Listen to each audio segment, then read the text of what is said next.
প্রজন্ম থেকে প্রজন্মের কথা নিয়ে আমাদের এই অনুষ্ঠান প্রজন্ম কথায় আমি দেবাশিস বিশ্বাস আপনাদের সবাইকে জানাচ্ছি সাদর আমন্ত্রণ।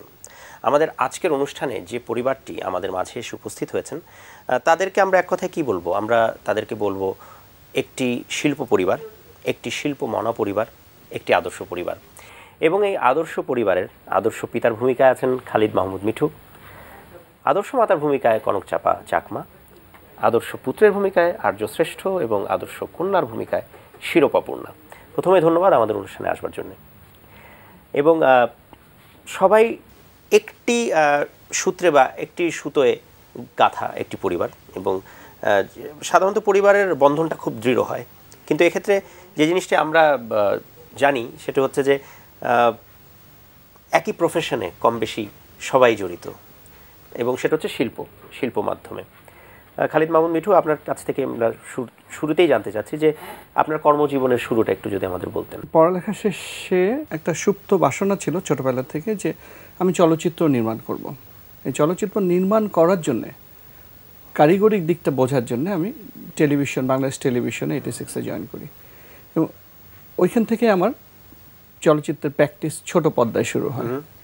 এবং সেই স্বপ্নটা যখন মনে করলাম যে দীর্ঘদিন অনুশীলনের পরে যে আমার কাজটি হয়ে গেছে, এখন চলচ্চিত্রে হাত দিব, তখন টেলিভিশনের কাজ বন্ধ করলাম, সিনেমায় চলে আসলাম। এবং সেই স্বপ্ন সফল হয়েছে, এবং এই স্বপ্ন সফলের এই পথযাত্রা আমার মনে হয় পরিপূর্ণতা পেয়েছে গহীনের শব্দে 4টি শাখায় রাষ্ট্রীয়ভাবে স্বীকৃতিতে।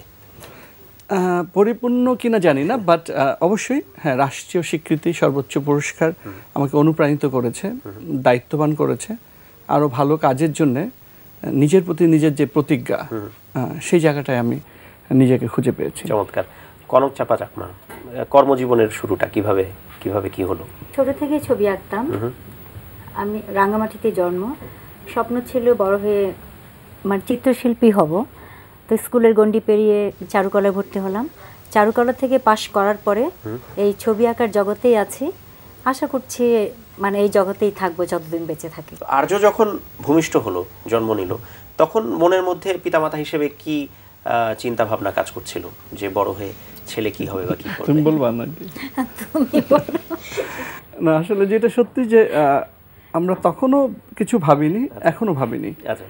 আসলে যার জীবন, যেমন আমরা দেখেছি যে আমাদের দেশেই ধরেন আমাদের শিল্পাচার্য জয়নুল আবেদিন, তার ছেলেরা ফাইন আর্টে কেউ আসেনি এমনি করে, বা আমার মামা আলমগীর কবি ছিলেন চলচ্চিত্র নির্মাতা, তার ছেলে এই লাইনে আসেনি বা মেয়ে এই লাইনে আসেনি।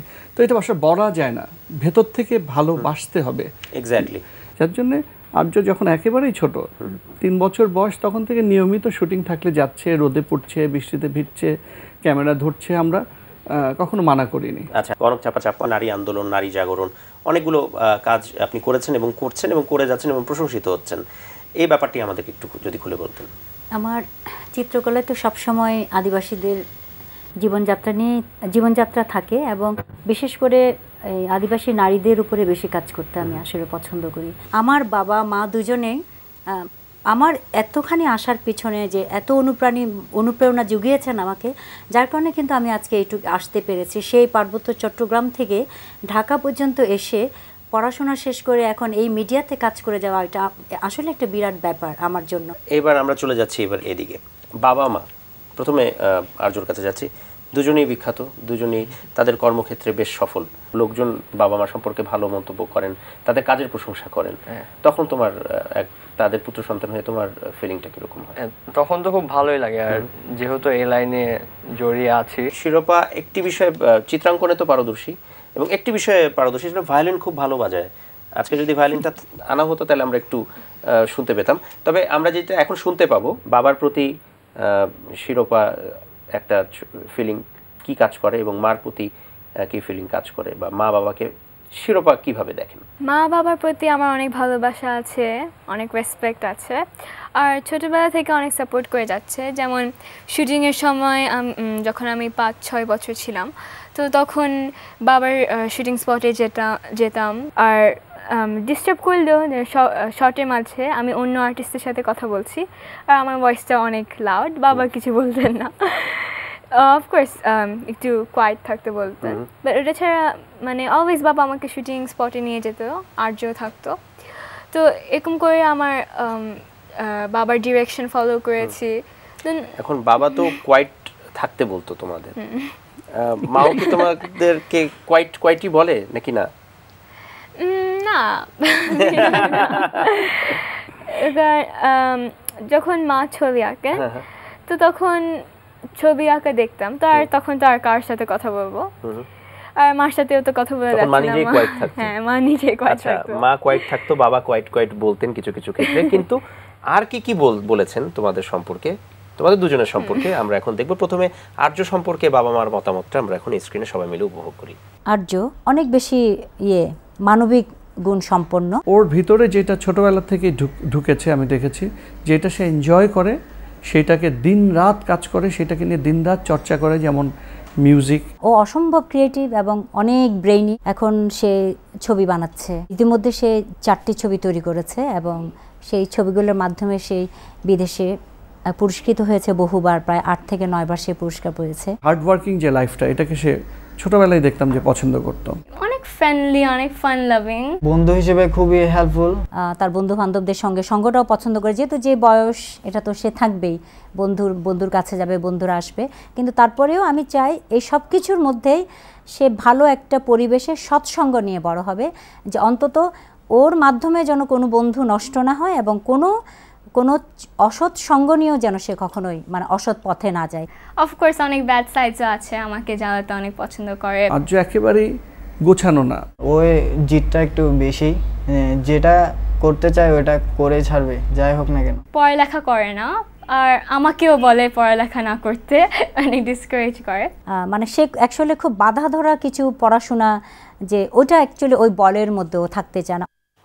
এখন ব্যাপারটা এরকম দাঁড়ালো যে অনেকগুলো ভালো কমেন্টস তো আমরা পেলাম, বাবা মা খুব চমৎকার বলেছেন, এর মধ্যে কোনো ভুল নেই। নিশ্চয়ই ভালো লাগছে বাবা মা এরকম ফিল করে তোমার, কিন্তু ওই যে পাশে যিনি বসে আছে উনি জানি কি বললেন একটু বলো না। না, ওকে বাসায় গিয়ে দেখে নেব, বাসায় গিয়ে যখন হাত করে বাসায় গিয়ে ওকে দেখে নেবো। আচ্ছা, এখানে বোঝাই যাচ্ছে ও যদি অগোছালো হয় তাহলে ও মনে হয় একটু গোছালো, অনেক গোছালো, একদম উল্টোটা অগোছালো। আচ্ছা, যাই হোক, এই যে চিন্তা ভাবনাটা বাবা মার তোমার প্রতি, এই ফিলিংটা আসলে কিন্তু খুব ভালো লাগারই একটি বিষয়। এবং বাবা মা যেটা চান ওটা নিশ্চয়ই তুমি পূরণ করবে। খুব সামান্যই তাদের চাওয়া পাওয়া, যে অসৎ সঙ্গ পরিহার করো, সৎসঙ্গে থাকো, আমার সাথে থেকো। আচ্ছা, এখন যে জিনিসটি হচ্ছে যে আমরা এখন শিরোপা সম্পর্কে বাবা মা তুমিও মনে হয় কিছু বলেছো, এগুলো আমরা একটু দেখব। সে খুব গুছানো, সে খুব গুছিয়ে করতে পছন্দ করে। পড়ার সময় তাকে পড়া বলতে হয় না, কোনো মিউজিক ক্লাসের সময় তাকে মিউজিকের জন্য বলতে হবে না, সব কিছুই করে। ভীষণ সফট ক্যারেক্টার, খুব মায়াবী। সে খুব পোলাইট, রাগ করলে হবে একটু কাঁদলো, করলো, কিন্তু অনেক বেশি বাবা মার সঙ্গে যেটা একদম ফেরোসাসলি করা, বাবা মার মুখে মুখে তর্ক করা, ওইটা কখনোই সে করেনি। বন্ধুদেরও যে একটা সম্মান আছে, প্রতিটা পার্সনের যে একটা সম্মান, সেই অনারটা রেখে ও মেশে। ও ফার্স্টে আসার পরে মিস ওকে ক্যাপ্টেন বানিয়ে দিয়েছে, তো ওকে পুরো ক্লাসকে ওর হ্যান্ডেল করতে হয়। সো আর ও এমনিও ক্লাসের মাঝখানে কথা বলেই না। পিয়ানো শিখছে, সেটাও খুব মনোযোগ দিয়ে সে করছে। সেও 4টা মুভি তৈরি করেছে, যেটা শর্ট ফিল্ম, সেটাও কিন্তু সে ভালোভাবে করেছে এবং প্রায় 8-9টা সে ইন্টারন্যাশনাল অ্যাওয়ার্ড সে পেয়েছে। খুব ব্রিলিয়েন্ট। আমার জেলাস লাগে যে ওরকম ভালো মুভি বানাতে পারছে, যে ভবিষ্যতে বানাবে, আর ওরকম আইডিয়া আমার মাথায় আসছে না। আমার প্রবলেমসটাকে বলার আগে সে বুঝে যায় এবং আমাকে হেল্প আউট করে আমার প্রবলেমস নিয়ে অনেক। মাঝে মাঝে বিরক্তির উদ্রেক করে, যেমন একটু দেরি করে ঘুম থেকে ওঠা, কিছু হলেই ঝগড়া, কম্পিউটারে বসছি এখন ও ইউজ করবে কম্পিউটার, ওইটাতে ঝগড়া। আমরা চেষ্টা করছি বাবা মা হিসাবে সন্তানদেরকে একটা সাংস্কৃতিক বলের মধ্যে বড় করতে, চেষ্টা করছি যে এই পরিবেশের মধ্যে বড় করার পরে তারা যদি পরিপূর্ণভাবে একজন সাংস্কৃতিক মনা মানুষ হয়, তাহলে হয়তো আমরা বাবা মা হিসেবে সার্থক হব। চমৎকার। এবং আমার মনে হয় যে সার্থকতা অবশ্যই হবে এবং পূর্ণতা অবশ্যই মিলবে। তবে বাবা মাকে একটি কোয়েশ্চেন করছি, এভাবে তা কেউ না, ভয় লাগছে।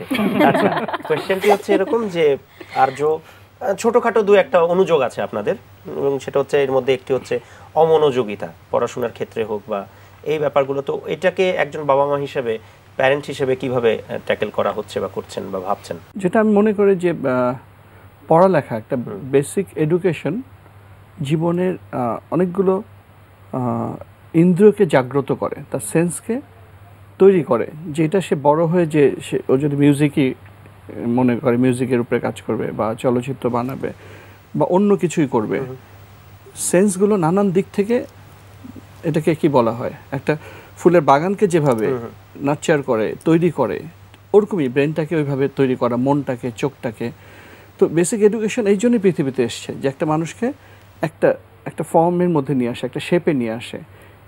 আর্য ওইটাকে এনজয় করে না, আমাদের তথাকথিত লেখাপড়াকে, কিন্তু এটা তো সারা জীবন করতে হবে না। সুতরাং আমরাও তো করেছি, আমাদেরও অনেক সময় অনেক লেখাপড়া করতে ভালো লাগেনি, খুব খারাপ লাগে, কিন্তু আমার মনে হয় প্রসেসটা খুব ইম্পর্টেন্ট। আর পাশাপাশি স্কুল তো সারাদিন করতে হয় না বা পড়ালেখা, বাকি ফ্রি টাইম তো আছে, সেটা নিজের মতো কাজ করলে আমার মনে হয় অসুবিধা নাই। তাহলে জিনিসটা এরকম হচ্ছে যে আর্যর যদি কখনো মন খারাপ হয়, একটু খারাপ লাগে কোনো কিছুতে, বোনের উপর এটা গিয়ে পড়ে না, বেশি ভালো লাগলো বা এটা কিরকম রিয়াকশন, ভালো লাগলো মা, খারাপ লাগলো মা।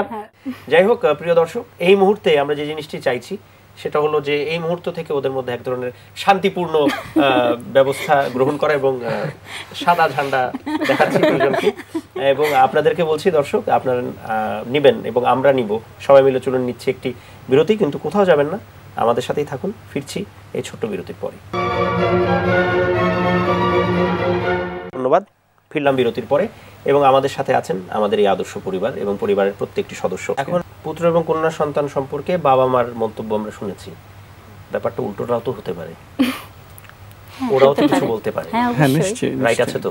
হ্যাঁ অবশ্যই রাইট আছে, এবার শুনি আমরা রাইট বা রং কি হয়েছে আমরা একটু দেখি। বাবা অনেক ফ্রেন্ডলি, অনেক কাইন্ড, অনেক চিয়ারফুল, আর সবসময় অনেক মজা করে। He is one of the most honest person যে আমি দেখেছি, কাজের প্রতি খুব ডেডিকেটেড, ফিল্ম বলেন, ছবি আঁকা বলেন। বাবা হচ্ছে আমার মেইন ফিল্ম ডিরেক্টিংয়ের জন্য ইন্সপাইরেশন।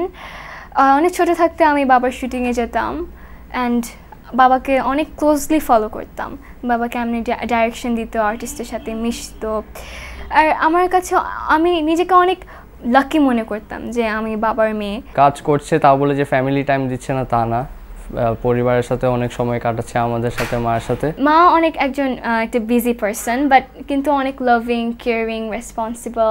তিনি একজন পুরো ফ্যামিলি ওম্যান, বাসায় সারাদিন তিনি বাসায় স্টুডিও করে নিয়েছেন খালি আমাদের জন্য, আমার আর আমার বোনের জন্য, যাতে আমাদের সাথে টাইম কাটাতে পারে। কোনো প্রবলেম হলে অবভিয়াসলি মার কাছে যায়, মা অলওয়েজ শুনে আমার প্রবলেমস কী হয়, অনেক অ্যাডভাইস দেয়, অ্যান্ড মার কাছ থেকে আমি অনেক কিছু শিখি, পেশেন্স স্পেশালি। আবার একটা খারাপ সাইড হচ্ছে যে তিনি খুব আত্মভোলা, ওনাকে যদি আপনি এখন একটা কথা বলেন সেটা মনে হয় 5 মিনিটে ভুলে যেতে পারে। বাবা একটু বেশি ফান করে আর সবসময় আমাকে খেপাতে পছন্দ করে। কমিক্যাল একজন মানুষ, ভীষণ কমেডিয়ান বলা যায়, উনি অ্যাক্টিং হিসাবে কমেডিয়ান না, জাস্ট বাসায় আপনি ওনার সাথে যখনই সময় কাটাবেন একটা ক্লোজ লেভেলে আপনি না হেসে পারবেন। মা এরকম কমিক্যাল সাইডটা একদমই নেই, ভীষণ কম হাসেন, ইভেন আমি আর বাবা যদি কোনো জোক এরকম দুজন শেয়ার করছি, মা এটা শুনলেন হাসবেন না, ভীষণ গ্লুমি। বাবার সাথে থাকতে আমার মানে পেন্টিংয়ের ব্যাপারে লাইক একটা ডিফারেন্ট পয়েন্ট অফ ভিউ এসেছে, বাবার কালার কম্বিনেশন, বাবার টেকনিক্স, বাবার টেক্সচার, আর এই মানে এটার মাধ্যমে আমি কিন্তু আমার যে আর্ট স্কিলস আছে আই গেস বাবার জন্য হচ্ছে, মা বাবার জন্য দুজনের জন্য আমার অনেক ডেভেলপ করেছে। বাবার পেন্টিং আমার বেশি ভালো লাগে মার পেন্টিং থেকে, কারণ বাবারগুলো হচ্ছে অ্যাবস্ট্রাক্ট, মারগুলো একটু রিয়েল ইন্ডিজিনাস পিপলদের নিয়ে। আর জোর একটা কেমন জানি মা কি একটু বকা বেশি দেয় বাবার, এরকম কোনো ঘটনা আছে নাকি? বকা খায় তো বেশি, বেশি অবশ্যই বেশি। আচ্ছা, এখন যে জিনিসটা হলো যে সন্তানদের কাছ থেকে এরকম মজার বা সুন্দর কমেন্ট শুনে মা হিসেবে কিরকম লাগছে? হ্যাঁ ভালো, তখন মনে হয় যে আসলে মানে ছেলে মেয়েদেরও বোঝা দরকার বাবা মা কেমন, আর মা বাবারও তো দরকার আছে যে মানে ওদের বাচ্চারা কেমন এবং কি চায় সেটা অবশ্য বোঝা দরকার। কাজে এই উভয়ের যদি কম্বিনেশনটা ভালো হয়, বোঝাপড়াটা ভালো হয়, তাহলে অবশ্যই সেটা সেখানে ঠিক থাকে, তাহলে সবকিছুই ঠিক মতো চলবে। আচ্ছা, ওয়ান লাইনার যদি বলি, যে ওয়ান লাইনার বলতে যদি বলা হয় আপনাকে যে হোয়াট ইজ লাইফ, আপনার কাছে জীবনটা কি? আমার কাছে জীবনটা হচ্ছে মানে সময়টাকে নষ্ট না করা, জীবনটা খুব ছোট্ট, এই অল্প সময়ের মধ্যে আমাকে অনেক ভালো কিছু করে যেতে হবে। বাহ। দেশ নিয়ে যদি আর্যর ভাবনা জিজ্ঞেস করা হয়, আর্য কিছু বলবে? আমি খুব হ্যাপি থাকতে পছন্দ করি, আর কখনো স্যাড না, সবসময় হাসি খুশি। আর মিউজিক আর ফিল্ম দুইটার মাধ্যমে যে স্যাডনেসটাকে যাতে দেশকে যখন রিপ্রেজেন্টও করব বা দেশের চিত্রটাকে তুলে ধরবো, সেটার মধ্যে যেন হ্যাপি ব্যাপারটা, যাতে বাংলাদেশকে মানে ইন্টারন্যাশনালি চিনলেও যাতে বলতে পারে যে না, খুব একটা লাভিং আর খুব একটা হ্যাপি দেশ, মানে দেশ নিয়ে শিরোপার ভাবনা এবং দেশ নিয়ে ভবিষ্যতে কোনো পরিকল্পনা শিরোপার ক্ষেত্রে? আর্যর মতনই যে কোনো ফিল্ম ফেস্টিভ্যালে যাচ্ছে আমি। এই একটা বিষয় আর্যর সাথে তোমারটা ভালো একটু বেশি। হ্যাঁ বলো। হ্যাঁ, অবভিয়াসলি আমি দেশকে রিপ্রেজেন্ট করছি, বাংলাদেশকে।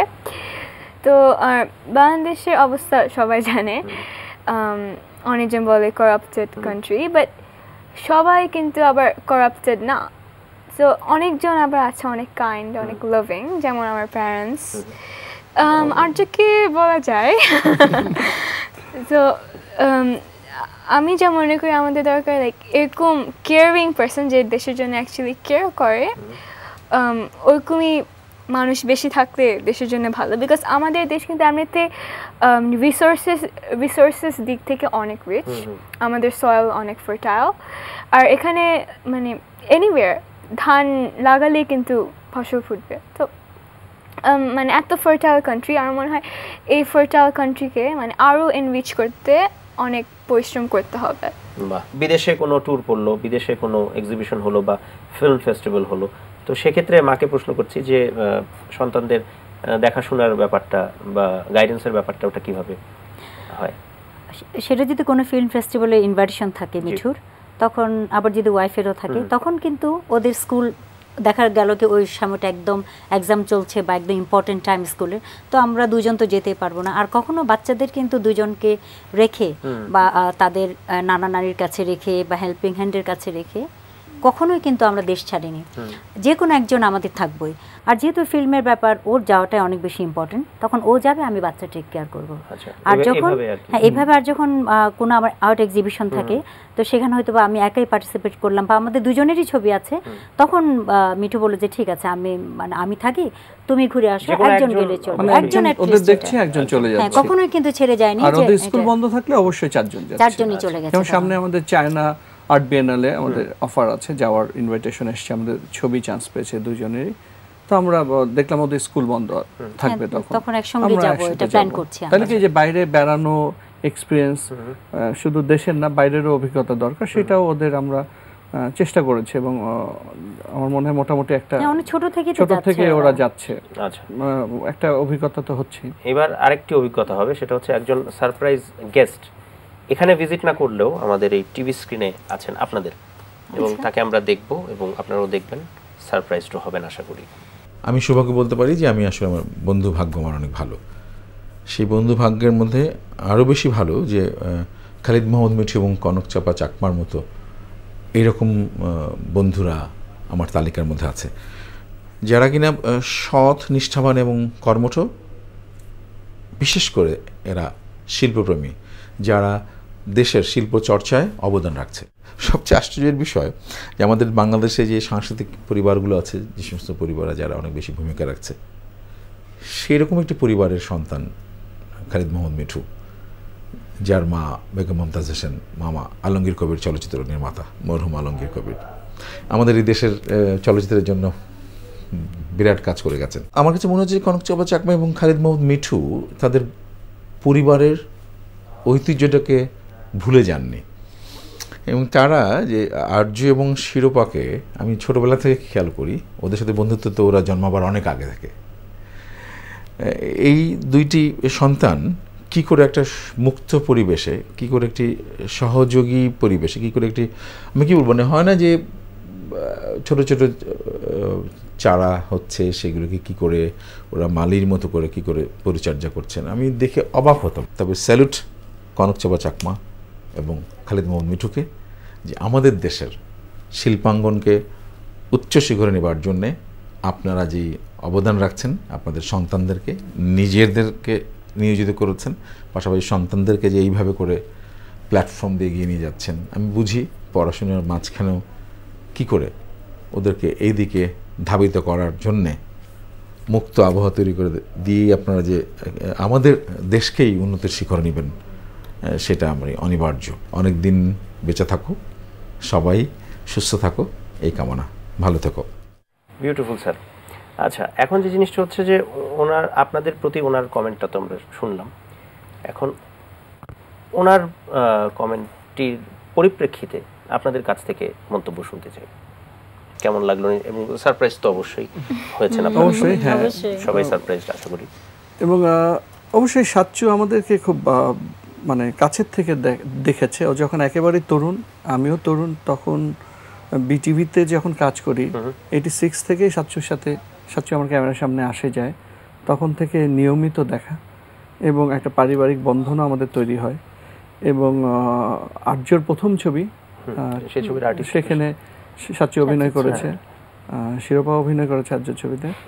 সো ওদের সাথেও ওরকম একটা সম্পর্ক ছিল এবং কাছের থেকে দেখা একটি ব্যক্তির মূল্যায়ন নিঃসন্দেহে, মানে আমরাও যেন আমাদেরকে জানতে পারলাম সাচ্চুর কথা, এটাই মনে হলো। চমৎকার। আমি শিরোপার কাছে জানতে চাচ্ছি যে সাচ্চু আঙ্কেল সম্পর্কে। শিরোপা সাচ্চু আঙ্কেল অনেক ফ্রেন্ডলি, আর ওনার মধ্যে মানে অনেক আছে না অ্যাক্টরস অথবা অ্যাক্ট্রেসেস, ওদের কাছে মানে আমি যে অনেক বড় একজন অ্যাক্টর ওই ভাবটা আছে, বাট সাচ্চু আঙ্কেলের ওরকম কোনো ভাব নাই, অনেক সিম্পল, অনেক হাম্বল, তেমন প্রাউডনেস শো করেন না, অ্যান্ড অনেক ভালো অ্যাক্টর। হ্যাঁ, অবভিয়াসলি তাই বলে আর্যর ছবিতে চান্স পেয়েছে। কিন্তু একটা জিনিস আমি একটু কেড়ে নিচ্ছি কথাটি, যে পরিশেষে আমরা অনুষ্ঠানের এই শেষ পর্যায়ে এসে এতটুকু বলতে পারি যে বাবা মা, এই পরিবারটা এমন একটা পরিবার যেখানে বাবা মা তাদের সন্তানদের জন্য প্রাউড ফিল করতেই পারেন, গর্বিত হতেই পারেন, আবার সন্তানরাও বাবা মার ক্ষেত্রে যদি বলা যায় প্রাউড ফিল অবশ্যই করতে পারেন। এবং প্রিয় দর্শক, এরকমই একটি পরিবার আসলে বড়ই প্রয়োজন আজকের এই সমাজে, এবং এই পরিবারের এই মেলবন্ধন অটুট থাকুক সারাটি জীবন, সারাটি সময়। এই শুভকামনা আমি দেবাশিস বিশ্বাস আজকের প্রজন্ম কথা থেকে বিদায় নিচ্ছি। সবাই ভালো থাকুন, সুস্থ থাকুন।